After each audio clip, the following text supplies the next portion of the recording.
भोजन सात्विक होना चाहिए। जो उपासक सदैव जब परायण रहना चाहता है उसे चाहिए कि अधिक चावल ना खाए, क्योंकि चावल बादी और गैस बनाने वाला होता है और आलस्य प्रमाद बढ़ता है। और मूंग की दाल, पतली रोटी या भिक्षा की रोटी या कोई सब्जी एक वक्त या दो वक्त थोड़ा थोड़ा करके पाले।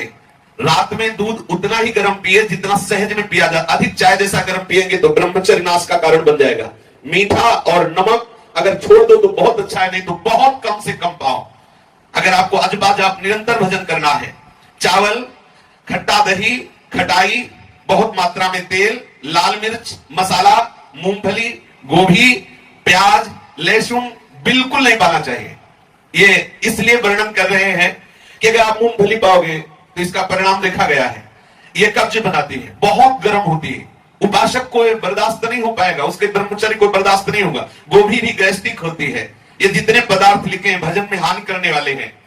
मांस आदि तो सर्वथा त्याज्य है, और प्याज लहसुन के लिए महापुरुषों से और शास्त्रों में लिखा पाया गया है कि जो प्याज लहसुन पाता है उसे अंत में प्रेत की योनि प्राप्त होती है। इसीलिए हमारे यहाँ खान पान में बहुत सावधानी का बर्ताव किया गया है। प्याज लहसुन आदि किसी भी तरह से हमारे उदर में नहीं जाना चाहिए। यदि आप भजन करना चाहते हैं तो भोजन के संबंध पर पहले विचार कर लीजिए, क्योंकि भोजन के रस से ही शरीर, प्राण और मन का निर्माण होता है।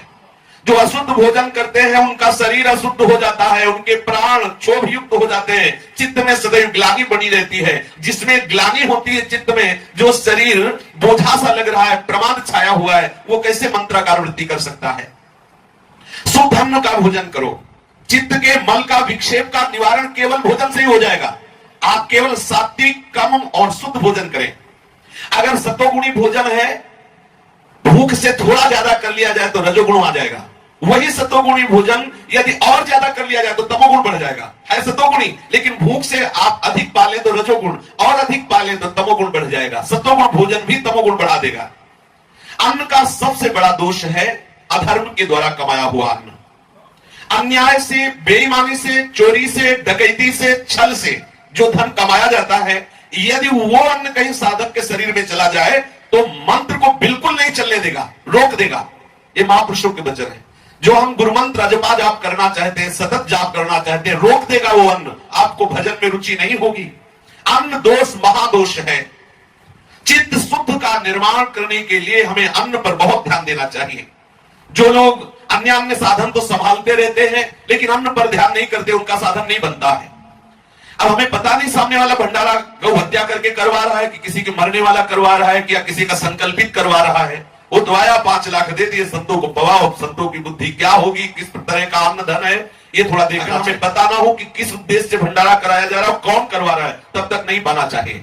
क्योंकि अगर वो वैष्णव नहीं है, वो किसी गलत आचरण से करके पवा रहा है, तो हमारी बुद्धि निश्चित गलत आचरण में हो जाएगी। निश्चित। ठाकुर जी के महल में जो भोग लगता है वो वही बचा सकता है जो रात दिन वहां सेवा करता है। नहीं तो थोड़ा किनका प्रसाद लेकर के विरक्त हो तो माधुकरी वृत्ति से जो भी प्राप्त हो ठाकुर को अर्पित करके पाओ। क्योंकि मधुकरी महाप्रसाद है, परम शुद्ध अन्न है, उसमें किसी का अधिकार नहीं। जब दरवाजे पे जाके राधेश्याम बोलते हैं जो टुकड़ा मिलता परम पवित्र है, और गृहस्थ अपने द्वारा कमाए हुए, सतधर्म के द्वारा कमाए हुए धन से अपना उदर पोषण करे। अगर ऐसा करेगा तो मंत्र सहज में स्फुरित होगा। अन्न दोष होने से भजन में मन नहीं लगता, किया हुआ भजन का जो अनुभव वो भी छूटने लगता है। तमोगुण की वृद्धि हो जाती है। अधिकांश फिर साधक आलस्य और प्रमाद में बढ़ करके गंदी क्रियाएं करने लगता है। देख लो, ये महापुरुषों के वचन है। यदि आपका आहार शुद्ध नहीं होगा तो प्रमाद, आलस्य और गंदे आचरणों में वृद्धि हो जाएगी। जिसमें किसी का हक मारा गया हो, बेईमानी की गई हो, या किसी के संकल्प के द्वारा ऐसा अन्न पाने से साधक का मन जो है वो भजन से रहित होने लगता है। जब कभी तुम्हारा भजन छूटे और कामना जागृत हो तो 2 बात देख लेना, या तो भोजन गलत हो गया, वैष्णव अपराध बन गया।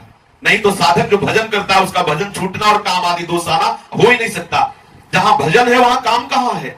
अगर आ रहा है तो 2 बात देख लो, भोजन अशुद्ध हो गया या कोई वैष्णव अपराध बन गया।